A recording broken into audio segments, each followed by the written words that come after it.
We are your back to school authority. Following 2 years of disrupted learning, heading back to school this year may come with additional anxiety or stress for your child. According to the Recovery Village, nearly 66% of school-aged kids are anxious about returning to school following the pandemic.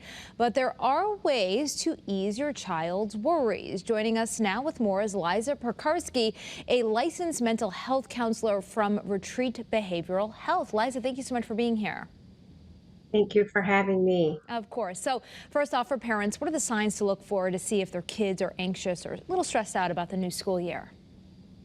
Yeah, so there's no one size fits all in terms of signs and symptoms. So you want to make sure that you know your child. Of course, you're going to look for some of those signs that might look a little different than normal. So maybe some increased appetite, decreased appetite, sleeping patterns, nervousness, social withdrawal, somatic complaints. That's something that you often see in school age children. They're going to the nurse complaining of stomach aches, headaches, and those could often be somatic complaints that we want to make sure that we're ruling out medical, but they could be a result of anxiety, not wanting to go to school.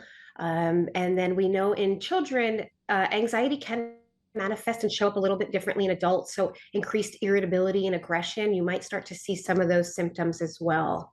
So what should we do as parents if we think that they are a little stressed out and have some of these symptoms? Yeah, it's as a parent, it's hard having your child going back to school, a new year, coming up still with the pandemic and everything that's happening for our school-aged kids. There's no blueprint, right? There's no blueprint to parenting that says, "Hey, this happens, do this." So it's always changing and figuring out what the next thing to do, and validating is, I would say, the number one thing to start with. Validating their emotions and feelings, right? So a lot of times kids will come in and say, "Oh, I'm scared to go to school today," or "I'm feeling worried or overwhelmed," and we might say, "Well, that's silly. You've been in that school before. Oh, this is nothing new for you."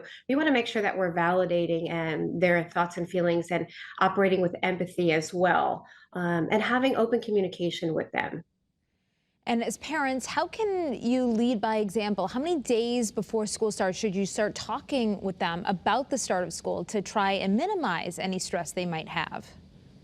Yeah, you bring up a good point. The parents is leading by example, right? They are going to often mirror the behaviors and attitudes of the parents. So if you have an overly anxious parent, you want to make sure to recognize how you're showing up for the child and getting your own help, seeking out a therapist prior to that, prior to the onset of school. And in terms of when you should start that routine, routine is really important, right? They're coming off of the summer, maybe sleeping late, waking up, not going to bed on time. So starting that routine, I would say 2 to 3 weeks before, is really getting them prepared. I know that's not always realistic because the last few weeks of summer is when they're getting out, having those family vacations.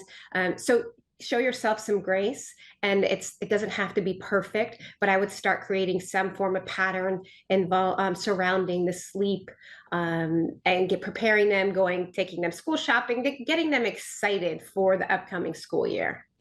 Getting them excited, but also minimizing the stress. Thank you so much, Liza Perkowski. I really appreciate it. Absolutely. Thank you.